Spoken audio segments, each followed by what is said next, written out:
Hello there and welcome to Yoga Physio Zone. I'm Sinead and today's class it's more a tutorial. It's about how to mind your back when you're doing yoga poses. So I think the problem sometimes with people who have aches and pains in their back is they're really afraid of their backs and they're afraid of certain poses, and really the answer is, when you are doing certain poses, is to go nice and easy into the poses and just gauge what you're able to do and adjust the pose if you need to. So I'm going to show you some of the ways to do that, and we'll talk as we go on about the different ways that you can do that.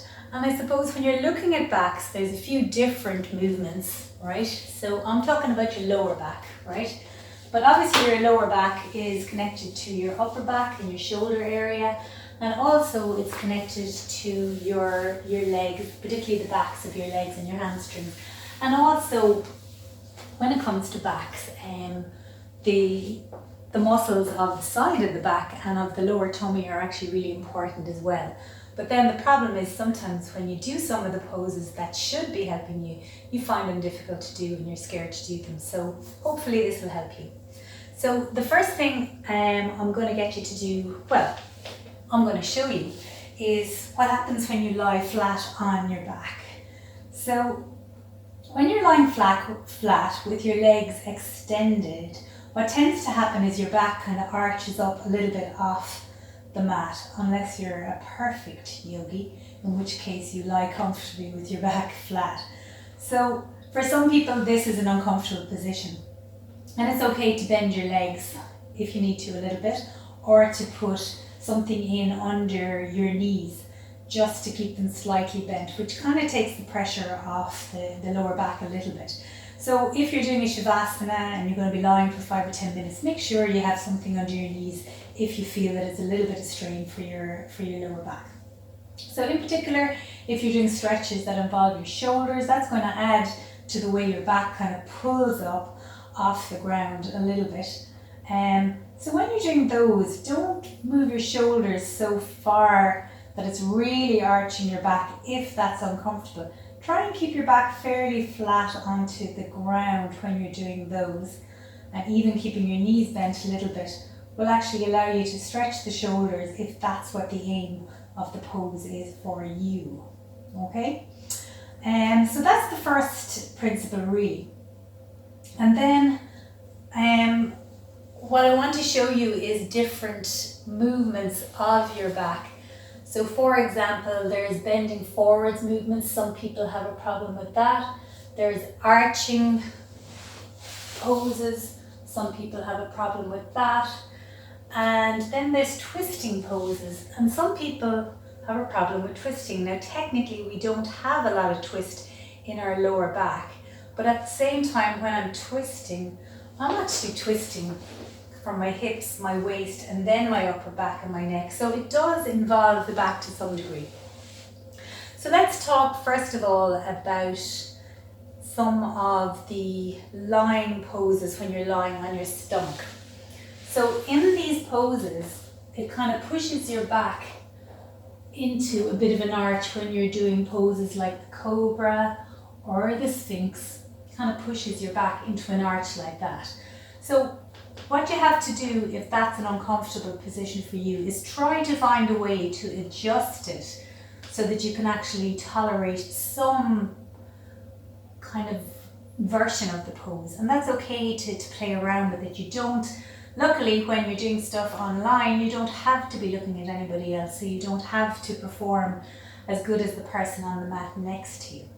So for example, in the Sphinx pose, so when I'm lying on my stomach and I'm pulling myself up onto my elbows like that, for some people that really bothers their lower back. So you have a few options here. You can either kind of stretch your arms a little bit forward, so your back, you can see the way my back isn't quite so bent backwards, or lordosis as they call it. That's one option. And then one of the other options, if you're in, for example, the Cobra pose as we're doing, if you push your upper thighs and your pelvis into the mat, what it does is it gives you a little bit more length through your lower back. So I find with that one, if I push, and I'm just kind of, I can really feel it in my lower back now because my legs were really relaxed. But if I engage my legs and make them strong, pushing into the mat with my legs, I can actually go back a little bit further, or at least with more comfort. So that's one way that you can actually improve that. And that also goes for the cobra, where you're actually pushing up like that. And again, your options are put your hands out a little bit so that you can straighten your elbows without jamming your lower back, or you can push into the mat with your legs. That kind of turns your tailbone down towards your heels. Your tailbone there turns it down towards your heels, so it actually gives a little bit more length to the lower back. So you can try that and see if that works for you. And if it doesn't, just leave it. I think sometimes people try and force themselves into a pose because they think they should be doing it. And the main thing is you never push into pain, and you always kind of stay away from your limit. So, you know, if your limit is this and you really feel it there, come out of your limit a little bit, come down a little bit and try and relax more in the pose. So instead of trying to get the farthest you can, go slightly less and see how comfortable you can make it. And that's a better way to approach all yoga poses actually. But particularly if there's a bit, you know, a part of your body that you're worried about. So while we're on the mat, before I kind of stand up, let's talk a little bit about forward bends. So this is something that a lot of people also have a problem when they're forward bending. They might find that their lower back is kind of really catching them, or you just might find, oh, I just can't go, and that's fine. But really what you should do in these poses, you should be trying to sit on your sit bones. So those are the two bones that you feel when you sit down. So you should be sitting on those with your back kind of forward, so it's not kind of back like that. I'm saying a lot of the word back, sorry about that. So my back isn't kind of like bending kind of in a curve like that, but it's more straight, and then I'm trying to come forwards like that.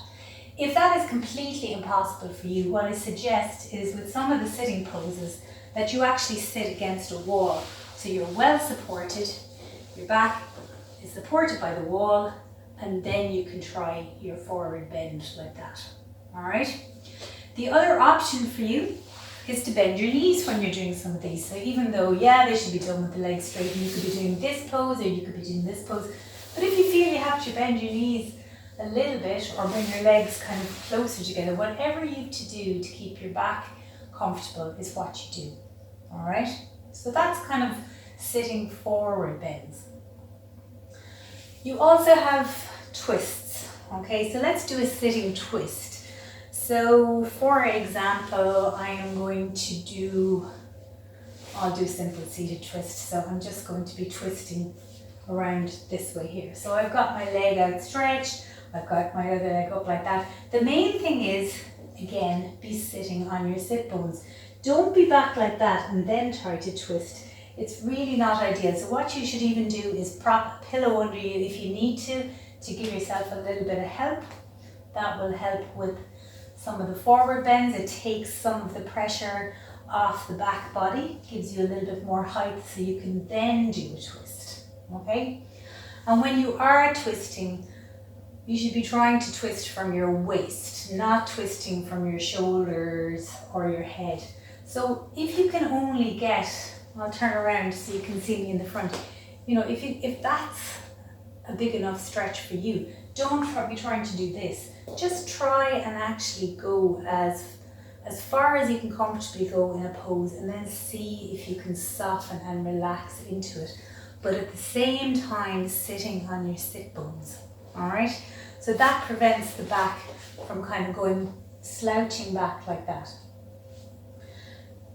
And as I said, if you really feel you don't have the range of motion and you have to slouch, try doing them against a wall so your back is supported. So then you can improve your flexibility, and then you can work on some of the strength, because actually to hold yourself up like that is actually involves a fair bit of tummy strength, and it also involves a fair bit of back strength.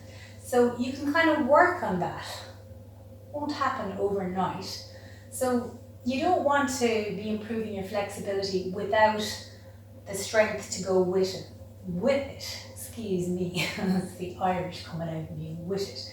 So that's another thing that you can do to kind of help your back. But as I said, having something under your bum will actually sometimes make life a little bit easier as well when you're doing those forward bends. When you're doing the twists, sometimes what you might find with some of the twists is that one part of your pelvis lifts up or the other part lifts up. So don't try and do the perfect pose, just do what is comfortable for you, aiming to sit on both sit bones. But if you really can't, again, you can prop something under you while you're doing your stretches. And again, just stretch to always before you reach your limit. Never go to your limit. Go before you reach your limit and try and soften into the pose. Okay? So that's kind of twists and forward bends, and we've done a little bit of the kind of back bending that you do in some of the floor poses. So moving on to what we do when we're in kneeling poses, okay? So in a lot of the kneeling poses, our spine is actually kind of in neutral. So it's not sticking out like that, and it's not pulled up. Well, in some of the poses, you will be asked to do that. But a lot of the time what you want is a nice neutral position. So you're not totally tucking down towards your heels and you're not arching like that. So somewhere in the middle is what you should try and do. Now, I have a tendency, for example, that's my posture. I tend to stick my bum out. I'm working on it. And someday it might change. So for me, I have to work at trying to get my bum tucked in. But there are other people who hold themselves, those tend to have very flat buttocks, and they tend to hold themselves very much kind of in too far. And for those, sometimes it's a matter of allowing yourself to just soften a little bit and allow your bum to just not so much stick out, but just not be tucked in really tight. So again, it depends on what your natural tendencies are. And hopefully your yoga teacher, when you go to your class, can kind of guide you into that a little bit. When we are doing kneeling poses, so our back, not only is it in a certain position, we're not actively trying to work our back in these poses, but we are actually using our back as, I suppose, a prop for the rest of our body. So it's now working as something that's providing stability to everything further up. So you do need a fair bit of strength. So those poses are really good for working on the strength around this area here, kind of your lower abdomen and your kind of lower back and the sides of your back as well. So let's just do one kneeling pose and I'll just show you what I'm talking about. So for some people, they have a tendency to go like that, okay? That's too far back. That's really kind of not allowing me to kind of have any bit of stability. So for me, I'm going to just pull my bum in a little bit. But if you're somebody who tucks the bum in too far, again, you might want to release a little bit. If you're somebody who really tends to hold yourself in tight, you have to try and soften a little bit in some of these poses. So let's say I'm going to do a kind of a kneeling crescent pose, lifting my arms up. So that's kind of adding to the work that my back and my legs have to do. As soon as I put my arms up, it changes things for down lower. They have to work harder at stabilizing me. So in these kind of positions, really what you want to do is to pull your lower belly up towards your belly button, just to provide a little bit of stability. And sometimes squeezing the thighs together gives really nice stability to the lower back area as well. So here we are in standing, and I'm going to do a couple of standing poses. Again, just showing you what way you should be using your back when you're doing them. And of course it's different for everybody, nothing is ever simple. So some people, like me, we tend to arch our lower back. I'm exaggerating, but that's the type of posture that I have. So for me, for a lot of the standing poses, I need to pull my bum in a little bit just to kind of neutralize myself. There are other people who kind of have a really, really kind of flat buttocks and kind of nearly hold themselves like that. And they're actually pulling in a little bit too much. So for you guys, if I'm talking to one of you right now, what you need to do is to try and soften the bum a little bit and see if you can get a neutral position. But actually when you're standing, it's all about stability, because your back is now acting, as it was in the kneeling poses, it's now acting as a prop for everything above. So you kind of have to see it like that as well. So I'm going to pick first of all the forward bends, because they're probably the ones that people have the most problem with. So, you know, forward bends, move back a little bit so you can see me. I'm coming forwards like that. And coming back up. Alright. So those are poses that a lot of people are nervous of, because your back is doing all the work. And particularly if you've had a back problem, you were probably told, you know, don't bend your back, bend your knees, okay? We now know that that really isn't best advice anymore, except in very particular circumstances.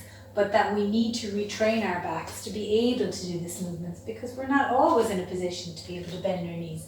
So our backs need to be able to bend a little bit in conjunction with our knee bends to get down to the floor. So anyway, back to yoga. Forward bends are incorporated in sun salutes. So in any yoga class, you probably find yourself having to do, you know, arms up, bending forwards, coming down, and then coming out of it. And for some people, it's the coming out of it that's the problem, rather than the going down. So let's talk about going down first of all. So when you're actually doing a forward bend and you're coming forwards with your hands, what I suggest you do is you stick your bum out behind you, because it actually protects your back. Stick your bum out behind you as you come down. Alright, now that's if you have the strength to do that. If you find, nah, definitely can't do that, why don't you stick your bum out behind you and actually walk your hands forwards and walk them down as far as you can go. Never go further than you can go, alright? If you need to bend your knees then to get down to the mat with your hands, if it's a pose that involves getting down to the mat, well then you do that, okay? And then once you're down safely, you can play around with straightening your knees. Okay, and then when you're coming back up, again, you put your hands on your legs and bring yourself back up. So that's being ultra safe about it, okay? If you think, yeah, I think I can do it without my hands helping, you know, the way to do it there is, again, stick the bum out behind you, coming forwards, sticking the bum out behind, coming forwards. Let's say you can go to there, no problem, or maybe you can go down there, maybe you can go, and now it's time to come back up. Your options are to bend your knees and stick your bum out and come back up. Just gives a little bit of extra strength. It allows your legs to help you come back up, all right? Now, if you want to make it just your back doing the work, then you do keep your legs straight and you, again, stick your bum out behind you as you come up. So you're kind of arching your lower back as you're coming back. So I'm not coming up with my back like that. I'm sticking my bum out behind me and I'm coming like that. But everybody's different. These are just suggestions, and whatever way works best for you. I think the main thing is when you're moving from one pose to the other, don't do anything suddenly. You know, gauge yourself as you go. Okay, so video hijack. I'm just going to slightly undo what I said there. Yes, you can come back up to standing from a bent position by rolling up as well. So by bending and kind of curving your lower back and bit by bit by bit by bit coming up like that. And that works really well for some people. It doesn't work so well for other people. It depends on your body type. It doesn't work quite so well when you've got your hands out and you're trying to get up with the hands out. So what you might find you can do is rolling like that, segment by segment, and then you can bring your hands up from there. So yeah, now back to the video. Another thing I'd say about the forward bends is, if you can do them, if you're really nervous about doing them, why don't you do them against a wall? So I would just take a couple of steps out from the wall, so my feet are a little bit out, and then just start in forward bends in that position. And in that position you feel, yeah, I'm really supported. The wall is able to support me. If I need it, I can push back into the wall as I'm coming back up. So that's a really nice way of getting down as well. So you can practice that yourself, and you can work on your strength to come back up as well. All right? So that's that forward bend. But what about forward bends where you don't have your legs so near together and they're quite far apart? So let's say in this wide leg forward fold, and I'm going to step off my mat so you can see me, and our legs are splayed apart like that. Again, in this position now, we'd often get people to pull their toes in for this one because it gives a little bit extra length to your hamstrings at the back. And then I'll do this from the side so you can see me, legs are splayed apart. Again, I would tell people to keep your bum stuck out behind you as you go down. And then just as far as you can go, maybe to the floor, maybe to your shins. But your back is in a well supported position there. And equally, when you're coming back out, you can either walk your hands up your legs like that to get yourself back up, or if you feel you have it, you know, in your back and your body without doing that, kind of keep your bum kind of stuck out as you come up, like that. All right? So that's how you safely kind of get out of that pose there. But again, it's always moving with ease and, you know, trying to go easy on yourself. But for a lot of the poses, you're not really doing a whole lot of forward bending. In a lot of the warrior poses, your spine is actually in a fairly neutral position. So I just wanted to talk a little bit about that.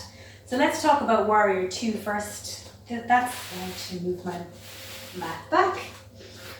So that's this one here, warrior 2. So I've got my front leg facing forwards with my front knee out on my ankle, and my back foot is actually facing the side there. So in this position, my back is actually really just working as a prop. It's actually what my job is, to just keep this in a kind of a fairly neutral position. This pose actually really works my legs quite strongly. But where your back does come into this one, and I'm going to go to the side to show you this. When you're in this position, try not to be too much bent forwards as you're doing that, or sometimes people find when they're doing the triangle that they're kind of coming forwards like that. Try and keep your back over your hips, wherever your hips are. So hips are here. Try and keep the back over the hips, all right? So whatever you have to do to make that comfortable, sometimes you display your legs a little bit wider. If you don't have the flexibility in your hips, you might find that you're forced into this kind of a position. So I would say for you, display your legs a little bit wider so they're not in a line like I am here, but you have one slightly to the side. And that kind of gives a little bit of ease to your back, and it allows it to kind of be a bit more relaxed in this pose. All right? Also in the standing poses, if you tuck your tailbone, again, so I'm not sticking my bum out like that, I'm pulling my tailbone down, not completely pulling it totally in, but somewhere kind of into a nice neutral, so that now I'm kind of, my hips and my back are kind of aligned like that. So in that position, I can also engage my pelvic floor muscles. So they're the ones, we call them the mulla bandha. They're your muscles when you're dying to go for a pee. Those are your pelvic floor muscles that holds onto that pee. So if you actually engage those a little bit as well, it can really help with the stability of your back. So really in these poses, your back is working. It's working as a stabilizer.